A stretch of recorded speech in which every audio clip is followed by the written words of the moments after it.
മലക്കളുടെ ദുആ കിട്ടാനുള്ള മൂന്നാമത്തെ വഴി നിസ്കരിച്ച സ്ഥലത്ത് തന്നെ ഇരിക്കലാണ്.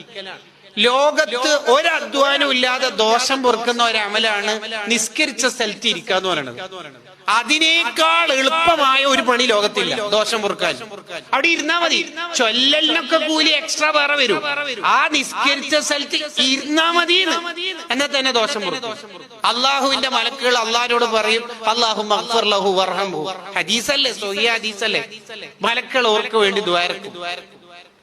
നിസ്കരിച്ച സ്ഥലത്ത് ഇരുന്നാൽ നിങ്ങൾ നോക്കിക്കോ, ഇബ്ലീസ് വിടൂല എന്ന് പറഞ്ഞാൽ വിടൂല. നിസ്കരിച്ച സ്ഥലത്ത് ഇരിക്കാൻ ഇബ്ലീസ് വിടൂല. നിങ്ങൾ ഇന്ന് ഇപ്പൊ പോയിട്ട് ഇശാ നിസ്കരിച്ചു നോക്കിയേ, അടി ഇരിക്കാൻ കഴിയുന്നുണ്ടോ നോക്കിയേ. അല്ല മോനെ, നീ ഇങ്ങനെ ഇരുന്നാല് സമയം നോക്കുക. ഇബ്ലീസ് ഇടക്ക് ടെക്സ്റ്റ് മെസ്സേജ് അയക്കും, എണീക്കടോ.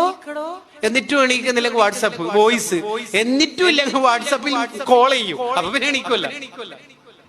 ഒരു രക്ഷയില്ല. നിസ്കരിച്ച സ്ഥലത്ത് ഇരിക്കാൻ ഒരു നിലക്കും ഇബ്ലീസ് വിടൂല. കാരണം ഇബ്ലീസ് അത്രയും അധ്വാനിച്ചിട്ടാണ് നമ്മളെ കൊണ്ട് തെറ്റ് ചെയ്യിപ്പിക്കുന്നത്. ആ തെറ്റ് പൊറുപ്പിക്കാന്ന് പറഞ്ഞാൽ ഇബ്ലീസിന് സഹിക്കാൻ പറ്റൂല, അസഹനീയമായ ഒരു കാര്യമാണ്. അതുകൊണ്ടാണ് ഇബ്ലീസ് ആ സമയത്ത് ഇരിക്കാൻ വിടാത്തത്. ഇരിക്കണം കൂട്ടരെ, ചെറുപ്പക്കാരെ, ഇഷ്ടം കൊണ്ടാണ് ഞങ്ങളോട് പറയണത്. നിസ്കരിച്ച സ്ഥലത്ത് ഇരിക്കണം മക്കളെ. നമ്മളെ ദോഷം അല്ലാഹു പുറത്തേരും. ചെയ്തു പോയിട്ടുണ്ടാവും അബദ്ധങ്ങളൊക്കെ ജീവിതത്തിൽ, അതൊക്കെ അല്ലാഹു പുറത്തേരും അവിടെ ഇരിക്കുമ്പോഴേക്കും.